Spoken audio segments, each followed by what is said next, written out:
en el capítulo 20 de Mateo, por favor. Ahí vamos a continuar el estudio de la palabra del Señor, eh, como lo hemos estado haciendo en este tiempo. Mateo capítulo 20, versículos 17 al 19. Dice así la palabra del Señor en este tema denominado El Mesías anuncia su sacrificio. Versículo 17, dice la palabra del Señor: Subiendo Jesús a Jerusalén, tomó a sus 12 discípulos aparte en el camino y les dijo: He aquí, subimos a Jerusalén, y el Hijo del Hombre será entregado a los principales sacerdotes y a los escribas, y le condenarán a muerte, y le entregarán a los gentiles para que le escarnezcan, le azoten y le crucifiquen, mas al tercer día resucitará. Vamos a orar, hermanos queridos. Padre Celestial, en esta hora hemos estado ante su presencia y estamos todavía, Señor, como iglesia unidos, Señor, y le queremos suplicar que su palabra, la palabra que convierte el alma, Señor, pueda seguir haciendo efecto en nuestros corazones. Siga obrando, por favor, en nuestras vidas. Rogamos que su Santo Espíritu nos enseñe, que su Santo Espíritu, mi Señor amado, acomode toda verdad a nuestros corazones y la aplique, mi Señor amado, para nuestro caminar junto a su voluntad. Le damos gracias en el nombre de Jesús. Amén.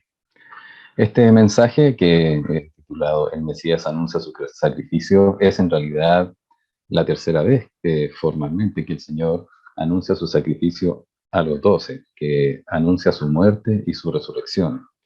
Ya en una ocasión lo había presentado, también una segunda vez, pero también hubo una vez intermedia en la cual les habla solamente a 3 de sus discípulos acerca de cuando el Hijo del Hombre resucite. Decía, estas cosas, no cuando Él se transfiguró, recuerdan ustedes en el monte, dice, no digan a nadie, sino que hasta de que el Hijo del Hombre se haya resucitado. Por lo tanto, es como una cuarta vez también que le dijo a estos 3 discípulos, Pedro, Jacobo y Juan, sus hermanos. Entonces, pero hacia los 12 es la tercera vez que el Señor anuncia su palabra.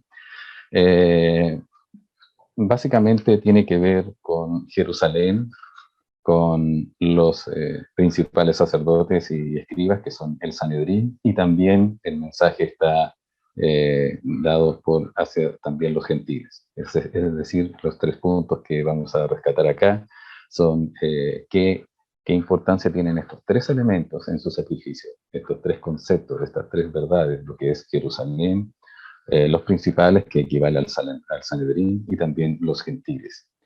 Entonces, si nosotros recordamos el versículo 17, antes que eso, mire, una pequeña reflexión.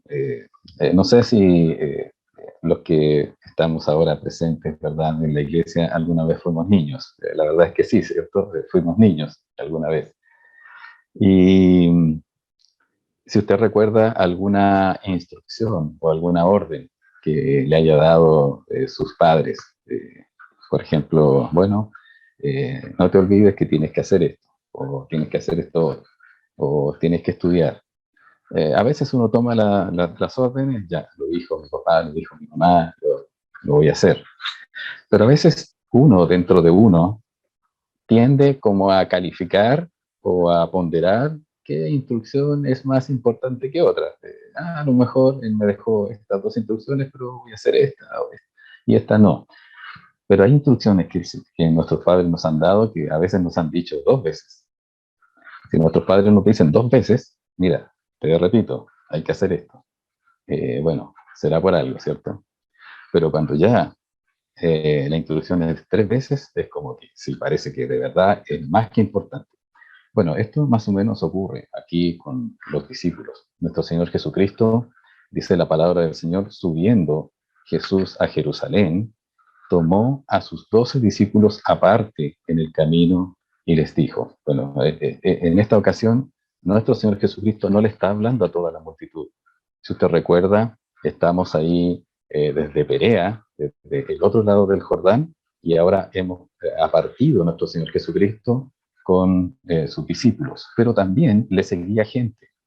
No solamente la gente que estaba en ese lugar que había sido sanada, recuerda usted, no solamente la gente que había llevado a sus niños a presentar, no solamente la gente que quizás pudo haber esbozado aquello de haber visto la reacción del joven rico que estaba ahí también y lamentablemente se fue, o los discípulos también que escucharon la enseñanza de la parábola, también para las demás personas. ¿Quién podrá ser salvo, verdad? Eh, y la otra parábola también, la del hombre bueno. Bueno, en nuestro mapa acostumbrado, nosotros estamos viendo que nuestro Señor Jesucristo en esta zona, una zona que en ese tiempo estaba gobernada por Herodes Antipas, aquel que mandó a ejecutar a Juan el Bautista, ahora nuestro Señor Jesucristo parte de los discípulos, parte con los discípulos, parte hacia Jericó. Y de Jericó su intención es llegar a Jerusalén. Vamos a ampliar un poquitito este mapa y esta es la idea, digamos. En esa región de Perea, del otro lado del Jordán, estaba aquí en un lugar indeterminado, pero en esa zona, en esa región. Aquí está la fortaleza de Maqueronte, donde se estima que ahí pudo haber tenido su fortaleza Herodes Antipas. Entonces, aquí estaba nuestro Señor Jesucristo con los discípulos y parten de camino a Jericó. Todavía no llegan a Jericó. En los siguientes pasajes vamos a ver cuando él sana a unos ciegos, ¿verdad? Y también tiene un encuentro con una persona muy connotada en la palabra, digamos, que es Zaqueo. Ello ocurre en Jericó.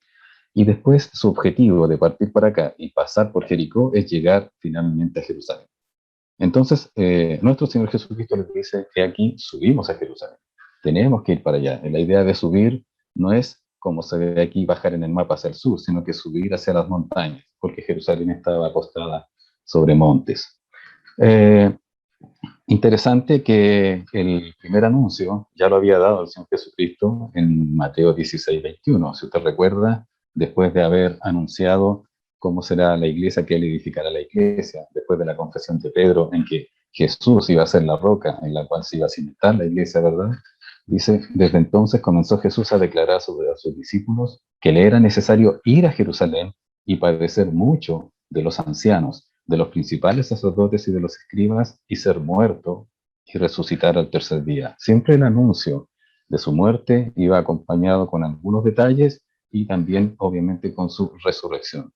También lo menciona en capítulo 17, versículos 22 y 23. El segundo anuncio se lo dice a los discípulos ya cuando estaba desde Cesarea de Filipo, ¿verdad? Y ahora ya está en Galilea. Dice, estando ellos en Galilea, versículos 22 y 23 de Mateo 17, Jesús les dijo, el Hijo del Hombre será entregado en manos de hombres y le matarán, mas al tercer día resucitará. Y ellos se entristecieron en gran manera, sus discípulos. Y ahora viene entonces el tercer anuncio, en el cual nuestro Señor Jesucristo dice, ahora tenemos que ir a Jerusalén. Es decir, antes había dicho, vamos a ir a Jerusalén, tengo que ir para allá, me es necesario, tengo que hacerlo, pero ahora en este tercer anuncio es cuando parte para ir a Jerusalén. No para ir a otro lugar para hacer otras cosas, sino que en su pasada estaba Jericó por los ministerios que tenía que hacer, pero ahora ya parte con destino a Jerusalén. Nuestro Señor Jesucristo en este momento parte rumbo al Calvario. Esto es lo que algunos comentaristas se conocen como realmente es el camino de la cruz, cuando parte del otro lado del Jordán y se va a Jerusalén pasando por Jericó. Este es el punto de Jerusalén y queremos ver por qué es importante Jerusalén. ¿Por qué Jesús no fue crucificado en Samaria? ¿Por qué no fue crucificado en Galilea, ahí donde estaba su ciudad natal, Nazaret? Si bien es cierto, los profetas decían que iba a crecer en Jerusalén. También a Jesús lo vinculan desde Egipto, ¿verdad? Llamé a mi hijo cuando lo libró de Herodes, el grande, Herodes que lo quería matar. Bueno, hay una razón también, y hay razones por las cuales es Jerusalén, el lugar en el cual Dios el Padre escogió para su Hijo, para que su Hijo fuera allí sacrificado.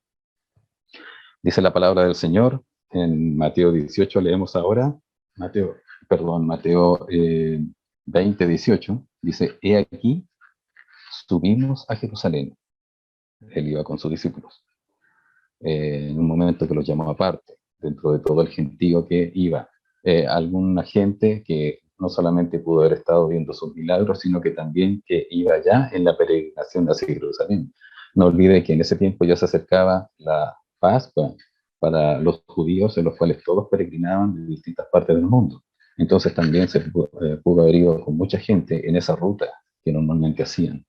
Dice, he aquí, subimos a Jerusalén, y el Hijo del Hombre será entregado a los principales sacerdotes y a los escribas, y le condenarán a muerte. Lo importante es saber lo de Jerusalén. Una cosa interesante que aparece en el pasaje paralelo, que es de Lucas, capítulo 18, versículo 31, que dice, tomando Jesús a los 12, les dijo, he aquí, subimos a Jerusalén y se cumplirán todas las cosas escritas por los profetas acerca del Hijo del Hombre. Dice el Señor Jesucristo que las cosas que estaban escritas de los padecimientos del Mesías, en este caso de los padecimientos del siervo de Jehová, de los padecimientos de aquel que iba a tener el cetro, de aquel rey que iba a venir, todos estos padecimientos, nuestro Señor Jesucristo dice, esos van a ocurrir en Jerusalén. Tiene que ser en Jerusalén, dijo nuestro Señor Jesucristo. Para tener una idea de esto que se refiere a las profecías, he hecho un compacto acá de lo que es Isaías 53. Usted conoce este pasaje, es bueno repetirlo para saber que todos estos padecimientos que va a tener nuestro Señor Jesucristo, si bien es cierto, en este pasaje de Isaías no aparece Jerusalén, sí aparece lo que tiene que suceder. Cuando los discípulos se entristecieron en gran manera e incluso algunos no llegaron a comprender de qué se trataba lo que le estaba diciendo el Señor Jesucristo, él simplemente estaba tratando de colocar su vida en el contexto de lo que era la profecía, de lo que era que él estaba anunciado. Él no era una persona más que había nacido, sino que es precisamente el Hijo de Dios, hecho hombre, en condición de hombre, que venía a cumplir las escrituras como estaban anunciadas. En Isaías capítulo 53, versículos 7 al 12, dice, angustiado él y afligido, no abrió su boca, como cordero fue llevado al matadero, y como oveja delante de sus trasquiladores, enmudeció y no abrió su boca. Por cárcel y por juicio fue quitado, y su generación, ¿quién la contará? Porque fue cortado de la tierra de los vivientes, y por la rebelión de mi pueblo fue herido. Y se dispuso con los impíos su sepultura, mas con los ricos fue en su muerte, aunque nunca hizo maldad ni hubo engaño en su boca. Con todo eso, Jehová quiso quebrantarlo, sujetándole a padecimiento. Cuando haya puesto su vida en expiación por el pecado, verá el linaje, vivirá por largos días, y la voluntad de Jehová será en su mano prosperada. Verá el fruto de la aflicción de su alma y quedará satisfecho por su conocimiento. Perdón, quedará satisfecho. Por su conocimiento justificará mi siervo justo a muchos y llevará las iniquidades de ellos. Por tanto, yo le daré parte con los grandes y con los fuertes repartirá despojos, por cuanto derramó su vida hasta la muerte y fue contado con los pecadores, habiendo él llevado el pecado de muchos y orado por los transgresores. Esto es lo que nuestro Señor Jesucristo estaba diciéndoles a sus discípulos y se los dijo ya por una tercera vez, el Hijo del Hombre tiene que ir a Jerusalén, tengo que ir a Jerusalén, me es necesario ir a Jerusalén para padecer esto, debo ser, debo ser muerto, pero al tercer día voy a resucitar, el Hijo del Hombre va a resucitar. Esto es lo que ellos debían comprender. Ninguno de los discípulos hasta ese momento sabemos por la revelación, no lo sabemos si acaso ocurrió, pero por la revelación que nosotros hemos recibido, ¿verdad? De leer las escrituras, que alguno le haya dicho, sí Señor, realmente tú eres la persona de que dice el profeta Isaías. Hasta ese momento era demasiada esta verdad que ellos podían sobrellevar, pero el Señor Jesucristo se las mencionó hasta una tercera vez. Eh, si nosotros recordamos hacia atrás, hay un evento en las escrituras que necesitamos poner un poco más de atención. Si usted lo ha hecho, amén. Pero también esto, debo ser honesto, esto va como muy en forma especial. Esta situación podría ser de alguna manera muy mal interpretada. Sin embargo, he rogado al Señor para que tratemos de confluir algunas de estas circunstancias que vamos a estudiar ahora. Si usted recuerda, en Génesis capítulo 22 hubo un acontecimiento en el cual el Señor llama a Abraham y le pide sacrificar su hijo. Entonces en el versículo 2 le dice, y dijo, toma ahora tu hijo, tu único Isaac, a quien amas, y vete a tierra de Moriah, y ofrécelo allí en holocausto sobre uno de los montes que yo te diré. Eh, Como usted sabe, Abraham, eh, un hombre que había nacido en Ur de los Caldeos, él caminó por todo Mesopotamia, después llegó a Carquemis, posteriormente pasó por Siria, ¿verdad? Tomó en Damaseno, Eliezer, y allí después finalmente llegó hacia, hacia Siquem, hacia la zona donde está Israel, en ese tiempo y actualmente. Él no tenía descendencia y su esposa Sara era estéril. Sin embargo, usted sabe la historia, cuando él tenía 84 años aproximadamente, tuvo a su hijo Ismael, de una egipcia, pero la promesa era con su hijo Isaac. Un año antes, cuando él tenía 99 años y su esposa 89, entonces fue visitado por el ángel de Jehová, ¿verdad? Y le dijo que de aquí a un año tendrás un hijo. Entonces Sara, su mujer, que era Sarai en aquel tiempo, se rió. Nació su único hijo, cuando él ya tenía de avanzada edad, unos 100 años. Entonces, eh, este único hijo es el hijo de la promesa. Este único hijo es en cual el Señor le reitera a Abraham, en Isaac te será llamada descendencia. Tal como en Génesis 12 le había dicho que de tu simiente serán benditas todas las naciones de la tierra, ¿verdad? Después le ratifica diciendo que no era por Ismael, no era por Eliezer que le iba a heredar su criado Damaseno, sino que iba a ser en Isaac que será llamada descendencia. Bueno, llegó un momento en el cual su hijo había crecido y el Señor, Dios, le dice desde los cielos, le dice, dijo, toma ahora tu hijo, tu único Isaac, a quien amas, y vete a tierra de Moriah. ¿Qué, qué, qué instrucción más extraña, sabiendo que solamente por él, que era el único hijo de la descendencia, iba a venir entonces la bendición a todas las naciones de la tierra? Pero Abraham, perdón, no titubeó, se levantó de temprano, dice la palabra de Dios, y fue y ofreció este hijo para el holocausto. Entonces, él le dice que tiene que viajar camino de 3 días. Él se encontraba en ese tiempo en Beerseba aproximadamente y tiene que viajar, y esos 3 días aproximadamente, 40, 60 kilómetros, son en tierra de Moriah, dice la palabra de Dios, Moriah. Ahora bien, ¿qué es Moriah? Moriah es un monte o una cadena de montes o varios montes, ¿verdad? En esa zona, en la cual están frente al monte de Sión. El monte de Sión podríamos situarlo, si nosotros pudiésemos mirar el mapa, ya lo vamos a ver, en el cual está el templo, que en aquel tiempo estaba el templo de Jerusalén, no en tiempo de Abraham, sino que en tiempo de cuando se hizo Salomón y después se reedificó en segundo y fue también eh, fue reedificado también por Herodes. Podríamos decir que estaban enfrente, tanto Moriah como Sión.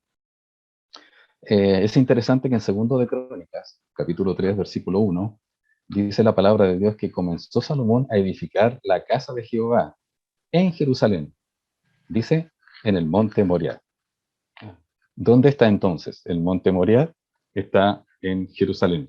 ¿Dónde está la tierra de Moriah a la cual hacía alusión el Señor cuando le pedía que sacrificara a su hijo a Abraham, a su hijo Isaac, en Jerusalén? Dice la palabra de Dios nuevamente, leo, comenzó Salomón a edificar la casa de Jehová en Jerusalén, en el monte Moriah, que había sido mostrado a David, su padre, en el lugar que David había preparado en la era de Ornán Jebuseo. ¿Quién eran los jebuseos? Los jebuseos eran donde estaban, antes de que se llamara Jerusalén, estaban allá Jebús, que era la ciudad antigua. Bueno, entonces, según la palabra de Dios, con estos versículos nos indica que el lugar en el cual iba a hacer este sacrificio originalmente Abraham con respecto a su hijo Isaac, iba a ser en Moriah, o sea, iba a ser en Jerusalén. Ahora bien, si nosotros vemos este viaje en el cual estaba haciendo nuestro Señor Jesucristo, que partió de este lado, del lado de Perea, esto es una fotografía aérea de hoy, y todavía persisten esas ciudades en las cuales hace alusión la palabra de Dios.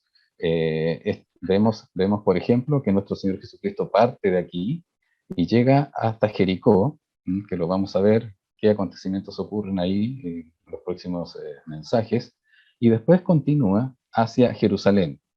Lo interesante es que en Jerusalén está lo que es Moriah, y también en Jerusalén está el Gólgota, es decir, el monte de la Calavera, que está un poquitito al norte del templo, en donde fue crucificado nuestro Señor Jesucristo.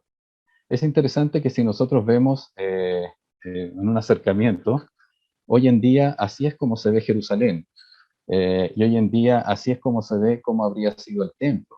Solamente que hoy en día, esto es Jerusalén, hoy en día está la mezquita de Omar en ese lugar, ahí puesta por los musulmanes cuando tomaron Jerusalén.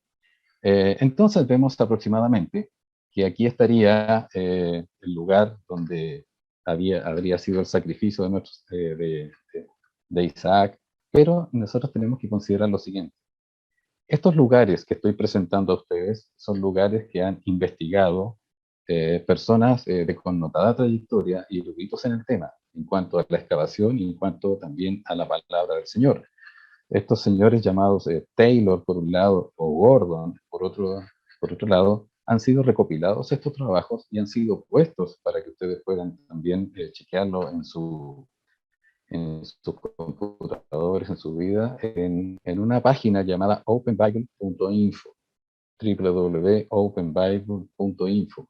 Ahí aparecen todos los lugares que están en la palabra de Dios, están en la Biblia, capítulo por capítulo, y usted puede chequear cómo serían esos lugares en el día de hoy. Lo que sí tenemos que destacar es que este lugar que está totalmente, nos alcanza quizás a apreciar, ennegrecido, todo esto vendrían siendo los montes, en este caso la tierra de Moriah. Por lo tanto, uno de los lugares que describe aquí Gordon está hablando de este lugar, pero también aparece un lugar por acá, otro lugar por acá, haciendo referencia a que todo esto es el monte, es la tierra de Moriah.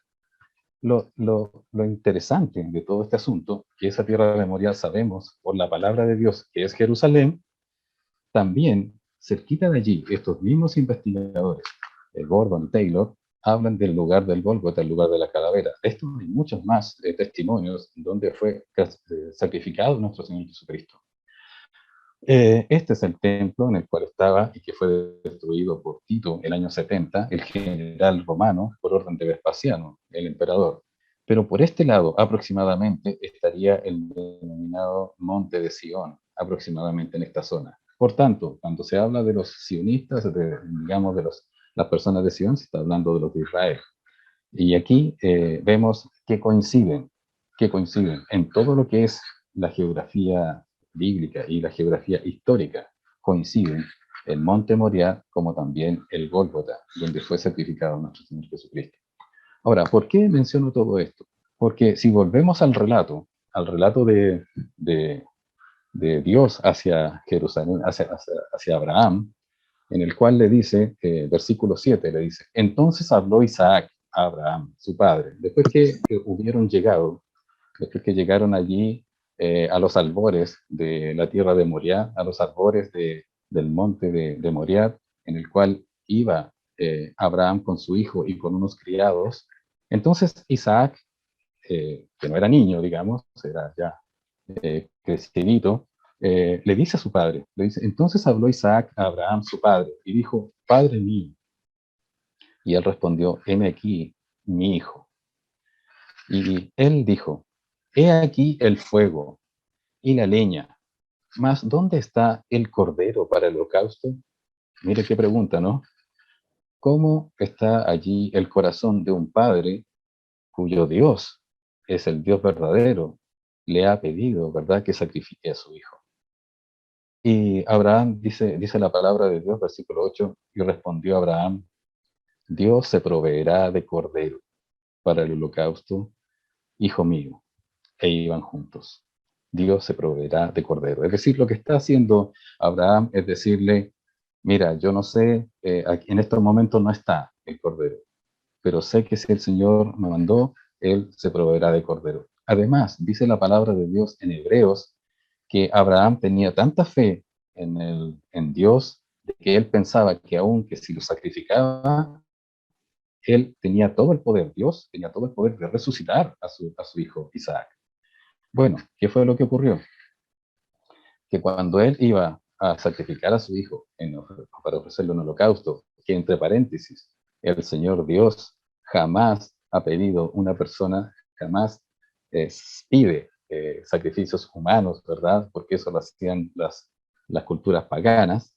Esta fue una tremenda prueba que el Señor le dio a Abraham, porque él vivía, él había nacido en Ur de los Caldeos en un ambiente pagano, adoraban a otros dioses, ¿verdad? Fue llamado por el Señor, estaba ahí, y también en tierra de Israel, también en tierra de que era tierra de Canaán. También en ese tiempo habían muchas culturas paganas que hacían sacrificios a dioses, como Quemos, ¿verdad? Como el de los moabitas. Y en el versículo 12 aparece algo sorprendente, algo que solo Dios lo puede hacer. Versículo 12 de ese capítulo 22 de Génesis dice: y dijo, no extiendas tu mano sobre el muchacho, ni le hagas nada, porque ya conozco que temes a Dios, por cuanto no me rehusaste tu hijo, tu único. Esta sin duda que fue la gran prueba de fe de Dios hacia Abraham. Pero noten lo siguiente, y aquí quiero que ponga mucha atención, por favor, hermano querido, quien me escucha, sobre lo que significa este versículo. Dice la palabra de Dios que, un poquito antes, ¿verdad? Dice que entonces descendió el ángel de Jehová. Quiero ser preciso en ese sentido. En el versículo anterior, capítulo 22, por favor, capítulo 22, dice la palabra del Señor en el versículo 11, dice: entonces el ángel de Jehová le dio voces desde el cielo y dijo: Abraham, Abraham. Y él respondió: heme aquí. ¿Quién fue el que habló desde el cielo? Dice la palabra de Dios: el ángel de Jehová. Note atención esto, porque esto es teológico, o esto es doctrinal, y esto es tremendamente importante para lo que viene. ¿Quién es el ángel de Jehová? El ángel de Jehová es la persona de la Trinidad allí, es Dios mismo. Es Dios mismo hablando con Abraham. No es un ángel creado, no es uno de los ángeles mensajeros que había enviado Dios para él, sino que era Dios mismo que había descendido en esta forma audible para él. A veces el ángel de Jehová aparece, de hecho, el ángel de Jehová es la manifestación visible de Dios, es una teofanía, o lo que también conocemos desde el Nuevo Testamento mirando hacia atrás, una cristofanía. Es una teofanía. ¿Qué significa teofanía? Es una manifestación visible de Dios. Entonces, Dios se hace visible, en este caso, y da voces desde el cielo, dice, y dio voces desde el cielo diciendo: Abraham, Abraham, y él respondió: heme aquí. Entonces el versículo 12 le dice, y dijo: no extiendas tu mano sobre el muchacho, ni le hagas nada, porque ya conozco que temes a Dios. Entonces tenemos a esta persona que es el ángel de Jehová, que le dice: no extiendas tu mano sobre el muchacho ni le hagas nada. Ahora, mire lo interesante, las palabras que le dice este ángel de Jehová a Abraham. Le dice: porque ya conozco que temes a Dios. Bien, él escuchó la voz de Dios. Según el versículo 1 del capítulo 22, dice: aconteció después de estas cosas que probó Dios a Abraham y le dijo: Abraham, y él respondió: heme aquí. Él le dijo: toma ahora tu hijo, tu único, Isaac, a quien amas, y vete a tierra de Moria y ofrécelo allí en holocausto sobre uno de los montes que yo te diré. La pregunta es: ¿quién es el que le dio esa orden a Abraham? Dios. Según el versículo 1, Dios le dio esa orden. Ahora el ángel de Jehová dice, porque conozco que temes a Dios. El ángel de Jehová reconoce que teme a Dios. Está como hablando aparentemente en tercera persona. Conozco que temes a Dios. Pero lo interesante es lo otro que está aquí remarcado, que dice, por cuanto no me rehusaste tu hijo, tu único. ¿Por qué el ángel de Jehová dice, porque no me rehusaste? Él no está hablando ahora en tercera persona.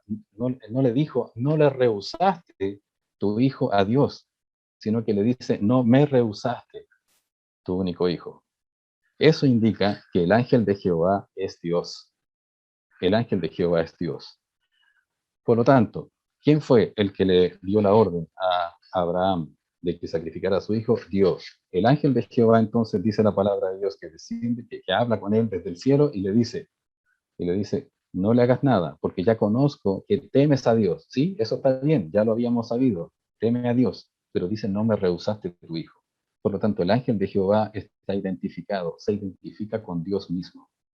Ese ángel de Jehová es aquel que nosotros reconocemos en Juan 1:18, ¿verdad? Que dice, a Dios nadie le dio jamás, el unigénito Hijo de Dios le ha dado a conocer. Es decir, si alguien ha podido ver o si Dios se ha manifestado a alguien en forma visible a una persona, es porque esta persona se ha dado a conocer a Dios. ¿Y quién es esta persona? En el Nuevo Testamento, Jesucristo. Esta es una teofanía. Por lo tanto, ¿quién es la persona que en estos momentos está diciendo, no sacrifiques a tu hijo? Ya sé que temes a Dios, no me rehusaste, es ese ángel de Jehová, es Dios mismo.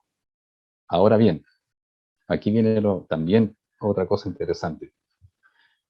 ¿Qué fue lo que sucedió en ese momento?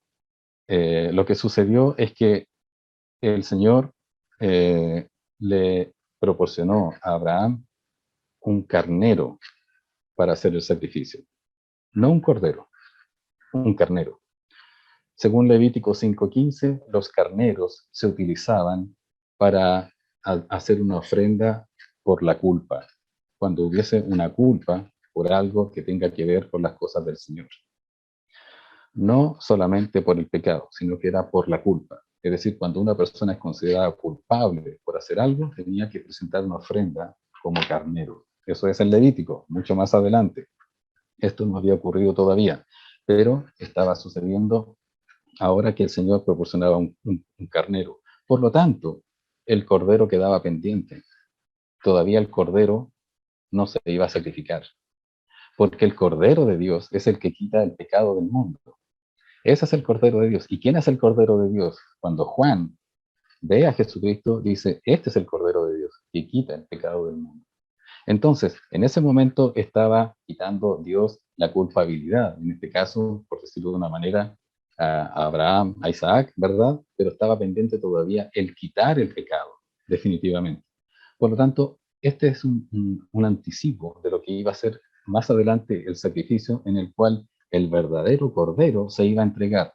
¿Y quién es el verdadero cordero? Jesucristo, la segunda persona de la Trinidad. ¿Y quién es aquí entonces la persona del ángel de Jehová? El ángel de Jehová es el mismo Jesucristo antes de venir a este mundo. El ángel de Jehová que dice, no me rehusaste tu hijo. Este no es el Espíritu Santo. Este no es el Padre que nosotros conocemos por el Nuevo Testamento. Esta es la segunda persona de la Trinidad.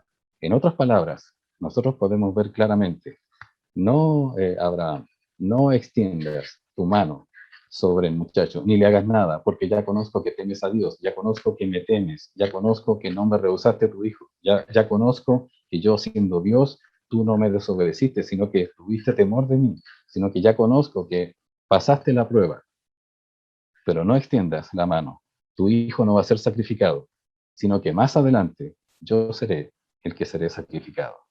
Ahí está el ángel de Jehová, en que va a tomar el lugar, no solo de Isaac, va a tomar el lugar de Abraham, va a tomar el lugar de todos los que estaban ahí, que le iban a acusar a Jesús, y también iba a tomar el lugar suyo y el lugar mío para ser clavado en la cruz, allí en el Gólgota, donde nosotros estamos viendo, en el lugar de la calavera. Por lo tanto, ¿Es importante Jerusalén? Era importante Jerusalén. ¿Tenía que ser en Jerusalén? Sí, no podía ser en otro lugar. Y por otras muchas referencias. Estudie la palabra de Dios, querido hermano, le animo a que estudie la palabra de Dios que tenía que ser en Jerusalén y otras muchas referencias para que usted pueda ver. Pero también el Señor ahora le menciona a los discípulos cuando los llama aparte. No le menciona esto a toda la gente que iba hacia Jerusalén o a toda la gente que estaba en ese lugar que estaba partiendo desde Perea hacia Jericó, sino que le menciona lo siguiente. Le menciona que los principales, él se iba a presentar ante los principales, él iba a ser entregado ante los principales. Esos principales son el Sanedrín, que es el grupo máximo de verdad de líderes de la nación, líderes políticos, líderes civiles y líderes también religiosos. Dice la palabra de Dios, he aquí subimos a Jerusalén y el Hijo del Hombre será entregado a los principales sacerdotes y a los escribas y le condenarán a muerte. No solamente tengo que ir a Jerusalén, mis, mis discípulos, les digo a ustedes, sino que en Jerusalén debo ser entregado ante los principales sacerdotes y a los escribas. ¿Y qué harán ellos? Ellos me condenarán a muerte. Condenarán al Hijo del Hombre, lo condenarán a muerte. Bueno, nuevamente, si nosotros vamos un poquitito más hacia adelante, permiso,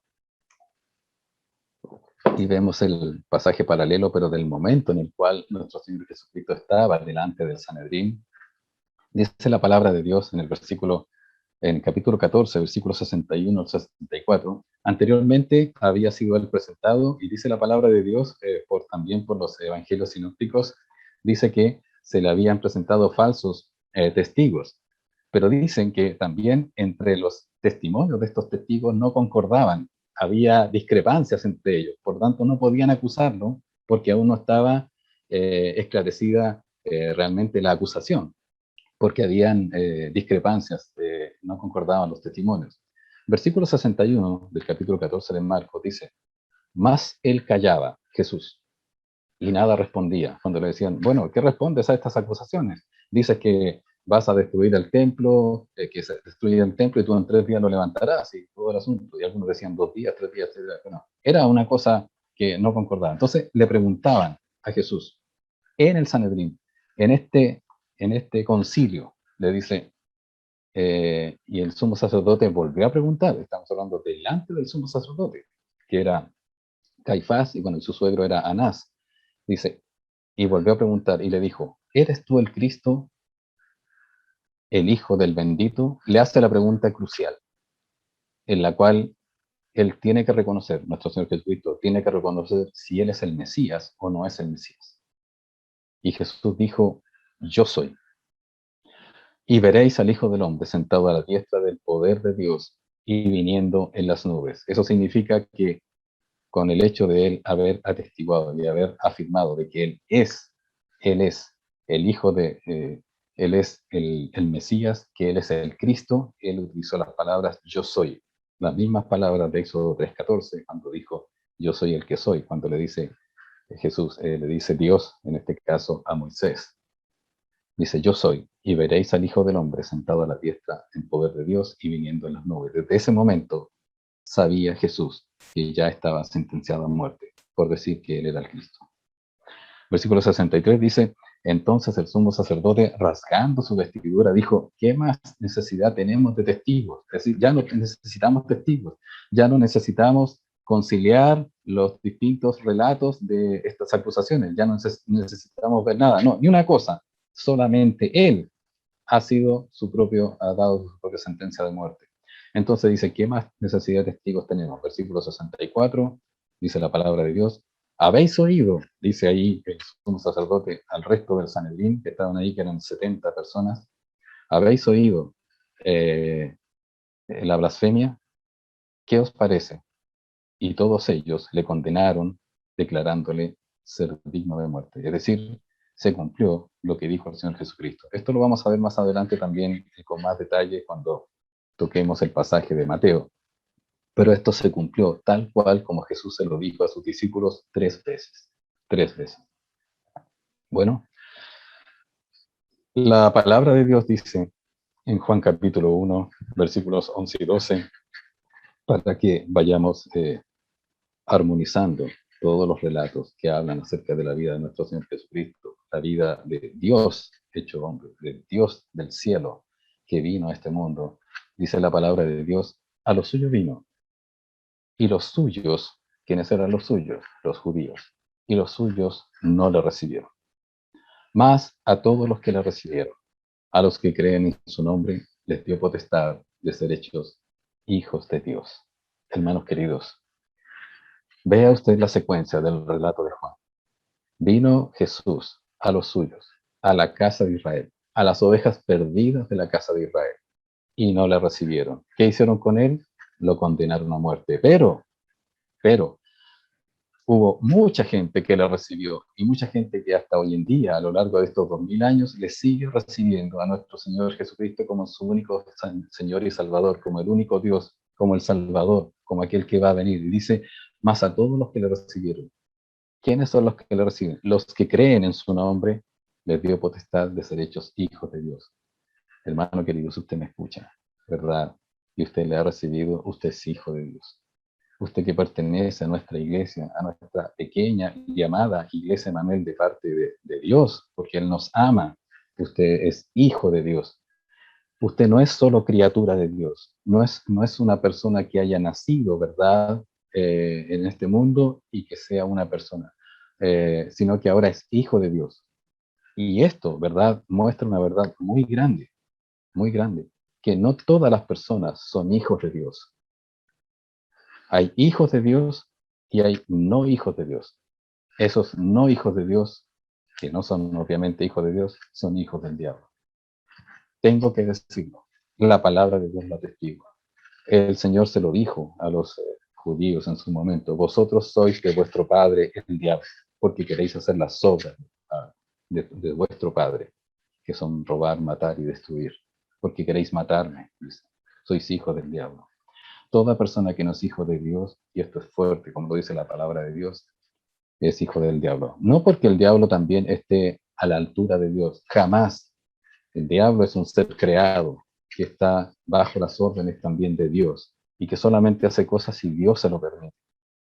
Pero todas las personas que nacen en este mundo nacen como hijos del diablo y tienen que pasar por este momento en el cual reciben al Señor Jesucristo por la fe, creyendo en Él. Por gracia de Dios soy salvo, dice la palabra de Dios, porque por gracia sois salvos. Eh, y esto no de vosotros, pues el Dios de Dios, el don de Dios, por gracia de Dios, por medio de la fe, por la fe en Cristo. Por lo tanto, aquí se ve la secuencia en Juan capítulo 1, versículos 11 y 12, en el cual vino el Señor Jesucristo a los suyos, y los suyos no lo recibieron, y entonces los otros, los que le recibieron, algunos de los judíos lo recibieron, no todos lo rechazaron, algunos, los que estaban en el Sanedrín, en ese lugar, como José de Arimatea, en ese concilio, como José de Arimatea, como Nicodemo, que eran parte del concilio, quizás otro también que no se menciona, pero todo, dice la palabra de Dios, el concilio le condenó a muerte. Entonces, ¿qué pasó? Vino ahora la salvación a otras personas. Dice, a todos los que le recibieron, a los que creen en su nombre, les dio potestad de ser hechos hijos de Dios. Vino la salvación a usted y a mí, hermano querido. Qué maravilloso es Dios, que aún sabiendo nuestra condición, que aún sabiendo lo bajo que hemos sido y que somos, el Señor haya tenido la misericordia de pensar en nosotros, de acordarse de nosotros y de proveernos de la salvación. Ahora, ¿cuál debe ser nuestra actitud respecto de Israel? Tenemos que tener mucha mesura y mucho cuidado. Si bien es cierto, había un conocimiento anticipado de las cosas, también es cierto que hubo dureza en el corazón de Israel como para sentenciar a su Mesías, a su Señor, a su Creador, a su Salvador, a la muerte. Romanos 11, versículos 11 y 12 dice lo siguiente, y le ponga atención. Esta es una aplicación para que nosotros tomemos conciencia, ¿verdad?, de lo que ha sucedido y cómo nos llegó la salvación a nosotros. Dice el apóstol Pablo, escribiéndole a los romanos, dice, digo pues, ¿han tropezado los de Israel para que cayesen? En ninguna manera. Ellos tropezaron para que se cumpliesen las escrituras también en conformidad a su propio corazón, endurecido. En ninguna manera, dice la palabra de Dios. Pero por su transgresión, es decir, por rechazar al Mesías, ya lo hemos visto con las parábolas de las cuatro tierras y con todos los episodios que hemos visto en Mateo, cómo han rechazado al Señor Jesucristo. Pero dice, pero por su transgresión, que finalmente vino a ser la muerte del Mesías y posterior resurrección como consecuencia, por su transgresión vino la salvación a los gentiles para provocarles a celos. Mire qué interesante. Es decir, lo malo que hicieron los judíos, lo terriblemente malo que hicieron los judíos, vino a ser para nosotros una salvación, hermanos queridos. Versículo 12. Y si su transgresión es la riqueza del mundo y su defección, es decir, cuando hablamos de defección estamos hablando de su separación desleal, y si su transgresión es la riqueza del mundo, porque fue la salvación a los gentiles, y su defección, la riqueza de los gentiles, ¿cuánto más su plena restauración si realmente lo malo, lo malísimo, lo gravemente malo que hicieron los judíos vino a ser riqueza entre los gentiles? ¿Cómo será entonces su plena restauración? ¿Qué significa esto? Que en estos momentos, a raíz de que Israel rechazó al Mesías, ellos en estos momentos están tomados aparte, están como stand-by dentro de la escena, dentro de la historia en la cual Dios está tratando a la humanidad. Antes Dios trataba a toda la humanidad por medio de Israel, pero una vez que ellos hubieron transgredido y le crucificaron a muerte, entonces ellos fueron tomados aparte y ahora la administración de Dios para con el mundo, es decir, para Él tratar para con el mundo y llevar su palabra y su persona, lo hace por medio de los gentiles, específicamente de su iglesia. Su iglesia, hermanos queridos. Es decir, los israelitas en estos momentos, los judíos están siendo tomados aparte, están yendo por otro carril, pero después van a ser restaurados en el tiempo del milenio. Pero por este tiempo, usted y yo, hermano querido que me escucha, tenemos la gran bendición y gran privilegio de nosotros ser los portadores de la palabra de Dios para este mundo que está perdido, para este mundo que está caído. Hemos sido realmente enriquecidos por la transgresión de los judíos. Ahora bien, tenemos que tener cuidado con esto. Dice la palabra de Dios en el mismo Romanos, versículos 20-21, dice, bien, por su incredulidad fueron desgajados en pie. No te ensoberbezcas, sino teme. ¿Qué es lo que está diciendo? Dice la palabra de Dios en ese libro de Romanos, en la carta a los Romanos, dice que la raíz correcta, ¿verdad? Y el verdadero árbol es los judíos. Sin embargo, ellos como fueron incrédulos, ahora dice la palabra de Dios que nosotros, los gentiles, fuimos injertados en este tronco cuya raíz, ¿verdad? En el tronco cuya raíz era Israel. Entonces dice la palabra de Dios, tú no te ensoberbezcas, no te creas mejor que ellos, no creas que eres superior a ellos porque tú ahora tienes la palabra y ellos no tienen la palabra, no creas que tú eres superior a ellos porque ahora tú eres parte del reino de los cielos que se ha acercado y ellos no lo son, por cuanto rechazaron al Mesías y lo crucificaron. No te ensoberbezcas, ten cuidado con lo que estás haciendo, sino que teme. Dice, porque si Dios no perdonó a las ramas naturales, es decir, a este tronco que era el original, el legítimo, ¿verdad? Las ramas naturales de este árbol y que fracasaron, ¿verdad? Porque rechazaron al Mesías, si no perdonó a las ramas naturales en términos de la administración, dice, a ti tampoco te perdonará. ¿En qué sentido? Está hablando a creyentes. ¿En qué sentido? En que si nosotros tenemos esa mala actitud y nosotros miramos en menos la palabra de Dios como ellos miraron en menos la palabra de Dios, si nosotros somos duros de corazón como ellos fueron duros de corazón, si nosotros endurecemos el corazón a la voluntad de Dios como ellos endurecieron el corazón a la voluntad de Dios, tendremos nosotros nuestras propias consecuencias. No por el hecho de ser salvos, de pertenecer a una iglesia, tenemos ahora que pensar que está todo hecho y que ya estamos listos. Al contrario, debemos seguir una vida piadosa, una vida de santidad, una vida que agrade al Señor para que otros sean injertados en el tronco, al igual que usted y yo fuimos injertados en este tronco. Eh, hablando el apóstol Pedro en el discurso en Pentecostés, él dijo en el versículo 23 del capítulo 2 de los Hechos, a este, hablando de Jesús, entregado por el determinado consejo y anticipado conocimiento de Dios, prendisteis y matasteis por manos de inicuos. ¿Qué está diciendo el apóstol Pedro acá? En ese discurso está diciendo, este Jesús era realmente el santo, el justo, y ustedes lo mataron, pero en realidad ustedes no lo podían matar, echarle mano, ustedes lo mandaron a matar por medio de inicuos. ¿Quiénes son esos inicuos? Los romanos, aquellos que efectivamente le mataron. Pero si usted recuerda la historia, Pilatos efectivamente se lavó las manos y dijo, bueno, ¿qué hacemos con él? Yo no encuentro nada malo. Bueno, ellos mismos dijeron, mátalo. Nosotros no podemos matarlo, mátalo tú. Entonces, había un conocimiento anticipado. Dios sabía que el Mesías iba a ser rechazado, pero también Dios sabía el endurecimiento del corazón que había sucedido en los corazones de los judíos en rechazar a Jesús. Tanto que decían que sus obras, como lo vimos en Mateo 12 en adelante, ¿verdad? Sus obras eran calificadas por ellos como obras de Satanás, obras de Belcebú. Hasta ese punto fue rechazado nuestro Señor Jesucristo. Entonces ahora llegamos a los gentiles. Entonces, nuestro Señor Jesucristo, en el camino hacia Jerusalén, que tiene que pasar por Jericó, ya vienen los episodios de Jericó, nuestro Señor Jesucristo toma aparte a los discípulos de la multitud, de los peregrinos que iban allí, y les habla. Tenemos que ir a Jerusalén, les habla de los principales, en este caso del Sanedrín, y también les habla de los gentiles. Dice la palabra del Señor. Esto es lo que hicieron los gentiles con nuestro Señor Jesucristo. Dice, versículo 19 de Mateo 20, vuelva a Mateo 20, por favor.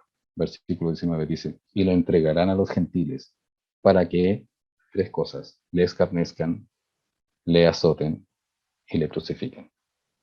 Son los gentiles los que le van a crucificar. Los del Sanedrín, los principales sacerdotes y los escribas, le dieron sentencia de muerte. Pero ellos no lo mataron, le dieron sentencia de muerte. Obligaron a los gentiles a que le escarnezcan a Jesús, le azoten y le crucifiquen. Más, dice Jesucristo, ahí hablando en privado con sus discípulos, camino a Jericó, más al tercer día resucitará. Nosotros nos vamos a adelantar un poquitito, cuando veamos esto lo vamos a estudiar en detalle solamente para ver que efectivamente esto se cumplió como usted lo ha sabido, como usted lo ha creído y como usted ha doblado la rodilla de su corazón, porque Él ha entregado su vida por usted. Dice el versículo 24 del capítulo 27 de Mateo, viendo Pilato que nada adelantaba, no sacaba nada con decir todas las cosas, de argumentar, que nada adelantaba, sino que se hacía más alboroto, tomó agua. Ahí estaba Pilato delante de toda la gente, de todos los judíos que estaban eligiendo entre Barrabás y entre Jesucristo. Sino que se hacía más alboroto, tomó agua y se lavó las manos delante del pueblo diciendo, inocente soy yo de la sangre de este justo. Allá vosotros. ¿Inocente? Usted y yo somos inocentes porque los judíos mandaron a matar a Jesucristo. Usted y yo, hermano querido, somos inocentes porque Pilato se lavó las manos y dijo inocente y Pilato mandó a crucificar por voluntad del pueblo. Usted y yo somos inocentes de la muerte de Jesús. En ningún caso. Usted y yo tenemos culpa. Si estuviésemos en el Antiguo Testamento, estuviésemos en la época sacrificial, tendríamos que sacrificar un carnero porque somos culpables. Y también tendríamos que sacrificar en el día de la expiación, por parte del sumo sacerdote, un macho cabrío para que expíe nuestros pecados. Somos culpables. Merecíamos haber sacrificado un carnero, como lo hizo Abraham, en vez de su hijo Isaac, un carnero. Versículo 25 dice, y respondiendo todo el pueblo, dijo, su sangre sea sobre nosotros y sobre nuestros hijos.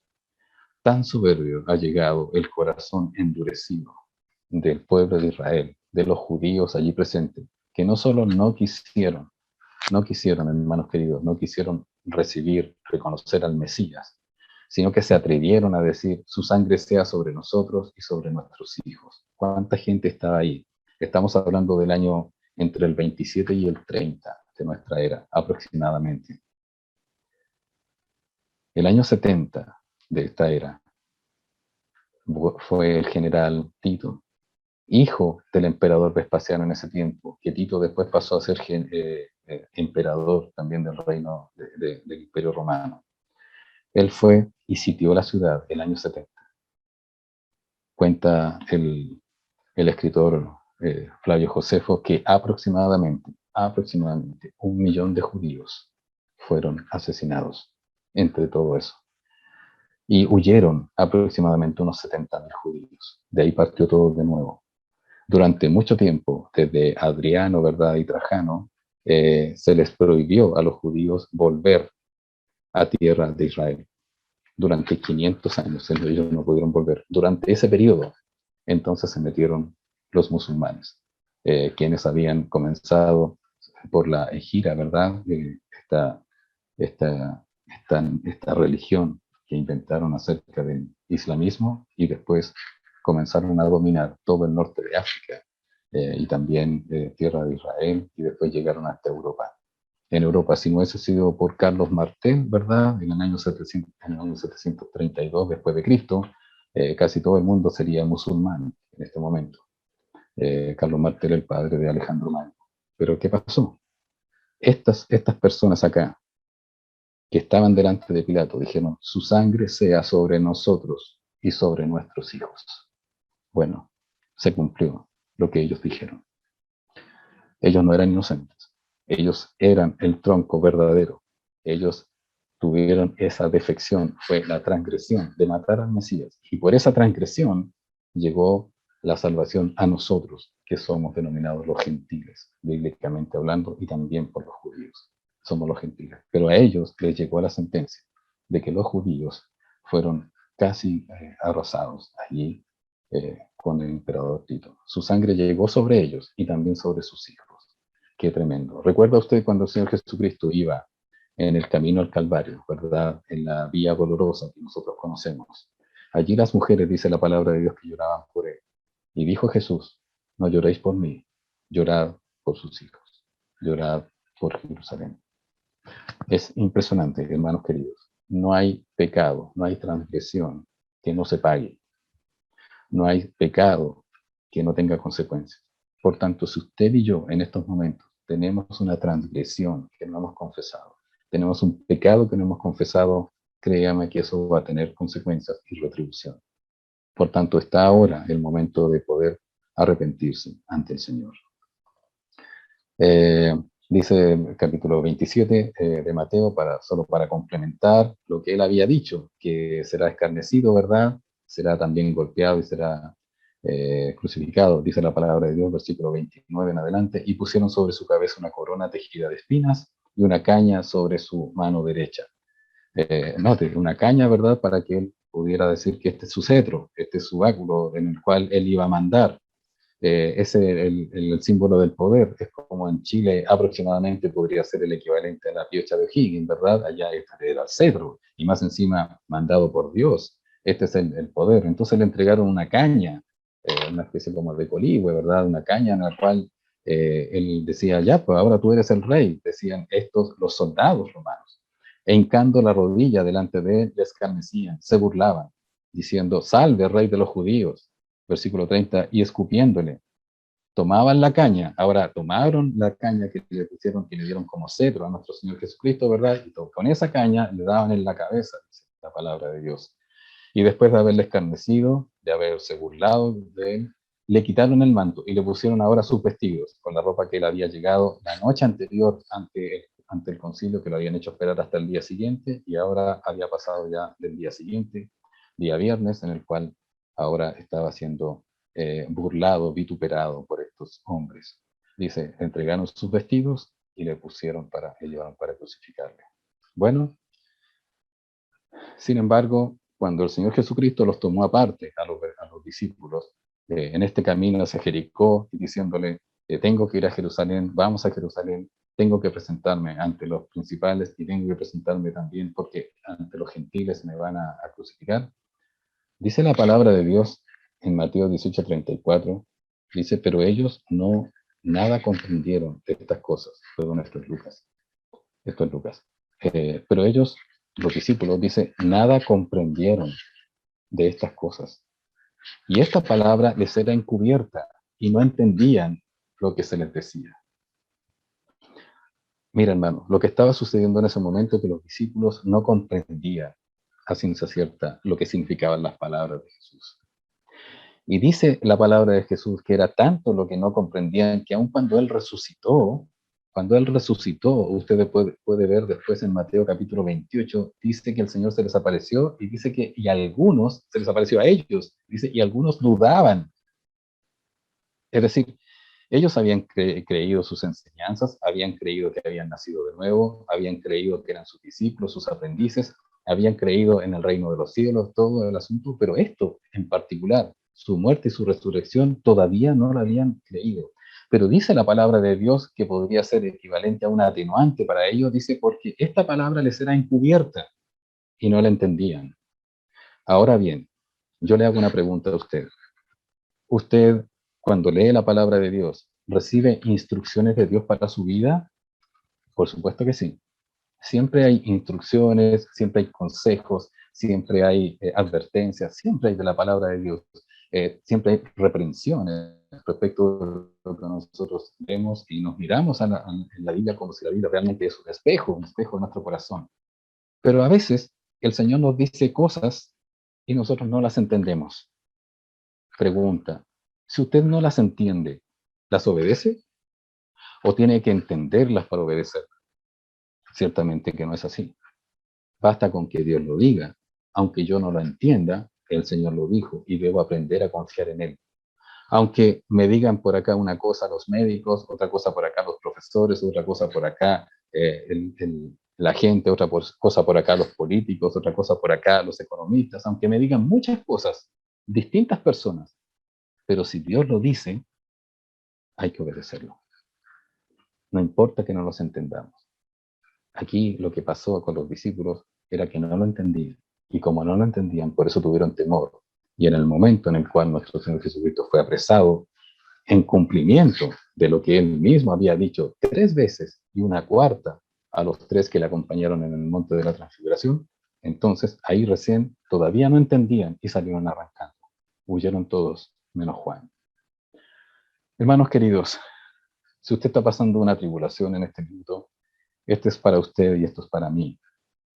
El Señor Jesucristo dijo, en el mundo tendréis aflicción, así como Él pasó este momento de tribulación que después se transformó en gloria, porque ya el momento de entregar su vida era la gloria para el Padre y era la gloria por la salvación de la humanidad. Usted puede estar pasando una tribulación. Mire lo que dice el apóstol Pablo. Porque esta leve tribulación momentánea produce en nosotros cada vez más excelente y eterno peso de gloria, no mirando nosotros las cosas que se ven, sino las que no se ven. Pues las cosas que se ven son temporales, pero las que no se ven son eternas. Hermanos queridos, sé que usted está pasando difíciles situaciones, dificultad, por lo cual hemos orado como iglesia y hemos orado en forma personal. Lo mismo para mí, pero esta leve tribulación que estamos pasando, hermanos, no se compara con la gloria venidera. No se compara en absoluto con lo que hemos de vivir ante el Señor.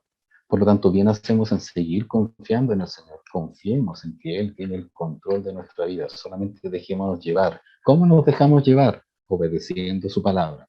Si su palabra dice A, aunque a mí me parezca B, entonces es A, aunque yo crea que es B. No, es A, porque el Señor dijo que es A. Y si el Señor dice es A y es B, entonces creamos que es A y es B, aunque no se concilie en eso, en nuestra mente finita, en nuestra mente caída todavía. Bueno, el Señor sabe lo que está haciendo con nosotros. Vea las cosas que son eternas, no las que se ven. Finalmente, debemos concluir una cosa respecto de todo lo que el Señor les anunció aquí a los discípulos. 3 detalles importantes en esta conclusión, para que usted y yo meditemos en lo que ha dicho el Señor. Todo lo que ha dicho el Señor se cumplió. ¿Por qué? Porque es Dios en el Antiguo Testamento y en el Nuevo Testamento. Por lo tanto, todo lo que es para su vida, que Él le diga de su palabra, se va a cumplir. El pecado tiene consecuencias. El alejarse tiene consecuencias. El apartarse, la defección de nosotros tiene consecuencias, pero el acercarse tiene bendición. Primera cosa, sus ovejas. Usted y yo somos sus ovejas. Somos ovejas del Señor. ¿Por qué el Señor estaba anunciando? ¿Por qué el Mesías estaba anunciando su sacrificio? Su sacrificio tenía tres, al menos, tres importantes razones y consecuencias de su sacrificio. Primera cosa, él se iba a entregar, iba a hacer su sacrificio por sus ovejas. Dice la palabra de Dios, Juan capítulo 10, versículos 15 al 17, dice, así como el Padre me conoce y yo conozco al Padre, pongo mi vida por las ovejas. El Señor Jesucristo vino a los suyos le rechazaron, Él igual murió por ellos, Él igual murió amándolos, Él igual murió para que ellos pudieran alcanzar la salvación, aunque sea por el discurso de Pedro después, aunque sea por los viajes de Pablo posteriormente, y muchos de ellos siguieron rechazando a Jesús, pero hubo algunos que se convirtieron. El mismo Pablo, que probablemente estuvo allí diciendo crucifícale, no sabemos, que quizás estuvo en la multitud para crucificarle, el mismo Pablo tuvo que confrontarse con el Señor Jesucristo y él le llevó a la salvación. Dice, yo pongo mi vida por las ovejas. En segundo, dice versículo 16, también tengo otras ovejas que no son de este redil. Aquellas también debo traer y oirán mi voz, y habrá un rebaño y un pastor. Las primeras ovejas a quien vino él era para los hijos de la casa de Israel, para las ovejas perdidas de la casa de Israel. Pero estas otras ovejas está hablando de los que no eran de la casa de Israel, está hablando de los gentiles. Nuestro Señor Jesucristo aceptó ser condenado a muerte por los judíos y también aceptó ser asesinado, ser crucificado por los gentiles. Y por estos dos grupos, en los cuales está toda la humanidad, Él murió. Murió por los judíos, pongo mi vida por las ovejas, ¿verdad? Que es por todas las ovejas. Y dice aquí, tengo otras ovejas, aunque el versículo 15 no está hablando exclusivamente de los judíos, está hablando de sus ovejas en general. Pero en el versículo 16 hace una distinción. Tengo otras ovejas, en la cual da a entender que primero viene a las ovejas perdidas de la casa de Israel y dice, tengo otras ovejas que no son de este redil, que no son de la casa de Israel. Esas ovejas también debo traer. Esas ovejas somos usted y yo, hermano querido. Nuestro Señor Jesucristo tuvo el alcance universal para todos nosotros, tanto judíos como gentiles. Pero dice la palabra del Señor también, versículo 17, dice, por eso me ama el Padre, porque yo tengo mi vida para pongo mi vida para volverla a tomar. No solamente el Señor muestra con su sacrificio que ama a sus ovejas y que muere por sus ovejas, sino que además con este sacrificio muestra su poder. ¿Cuál es su poder? Que Él entrega su vida y la vuelve a tomar. Versículo 18. Nadie me la quita. No es que a él le haya resultado mal, no es que a él lo hayan forzado, no es que lo hayan tomado, lo hayan capturado porque andaba escondido. No, él fue y se presentó como debía ser según el plan que había sido preparado por el Padre y ejecutado por su Hijo y aplicado por el Espíritu Santo. Dice, nadie me la quita, sino que yo de mí mismo la pongo. Él se dispuso para morir por la humanidad. No le resultó nada mal, no lo pillaron. Él se entregó por la humanidad, por usted y por mí. Y dice, tengo poder para ponerla, se refiere a la vida, y tengo poder para volverla a tomar. Este mandamiento recibí de mi Padre. En otras palabras, en primer lugar, Él muere, hace su sacrificio del Mesías por sus ovejas. En segundo lugar, hace su sacrificio para mostrar su poder. ¿Cuál es su poder? De que Él estando muerto en la carne, ¿verdad? Él mismo toma su vida para levantarse. La palabra de Dios es categórica cuando dice que él fue resucitado por Dios el Padre y por el Espíritu Santo. Pero también dice la palabra de Dios que esta segunda persona de la Trinidad, el ángel de Jehová en el Antiguo Testamento, Jesucristo en el Nuevo Testamento, él mismo se entrega para morir y él mismo se levanta. Él tiene el poder para levantarse. No es que quedó inerte y solamente el Padre y el Espíritu Santo lo levantaron, sino que las tres personas de la Trinidad lo han levantado. Él mismo se ha levantado. Y en tercer lugar, su amor. Ya vimos sus ovejas, su poder y ahora vemos su amor. Dice Primera de Juan, ahí está errado, Primera de Juan 2 dice, y Él es la propiciación por nuestros pecados, y no solamente por los nuestros, sino también por los de todo el mundo. La propiciación habla de una ofrenda, ¿verdad? Que se entrega para aplacar la ira de Dios y que provoca la satisfacción de nuestro Padre. Si no hubiese sido por la ofrenda hecha por nuestro Señor Jesucristo, usted y yo no tendríamos esperanza. Sin embargo, usted y yo tenemos esperanza y sabemos que nuestra esperanza está en los cielos, sabemos que somos salvos porque la palabra de Dios lo dice y sabemos que somos salvos porque Él pagó por nuestros pecados. Y dice la palabra de Dios no solamente por los nuestros, sino por los de todo el mundo. También alcanza para su abuelita, también para su hijo, para su nieto, para su padre, para su hermana, para su hermano, para sus vecinos. También alcanza para todos ellos. Si alcanzó para nosotros, que éramos vil y pecadores, también alcanza para ellos. No baje la guardia. No deje de pensar en estas tres cosas. En sus ovejas, usted es su oveja por obra del Señor. Y también piensa en su poder. Que si Él pudo salvarlo a usted, que estábamos perdidos, Él también podrá salvar a todos. Y además, para que alcanza para todo el mundo. Él tiene el poder, Él tiene el don de la vida. Él le da vida espiritual a usted y a mí. Que el Señor nos bendiga, hermanos queridos. Pensemos en esto. El Señor Jesucristo anunció por tercera vez que tenía que ir a Jerusalén, entregarse al Sanedrín. El Sanedrín lo iba a condenar a muerte. Quienes los iban a crucificar iban a ser los gentiles. Bueno, por el Sanedrín y por los gentiles, Jesucristo murió y resucitó. Por usted resucitó. Ya que ellos fracasaron, entonces nosotros hemos tenido esta bendición de recibir la salvación en Cristo Jesús. Vamos a orar.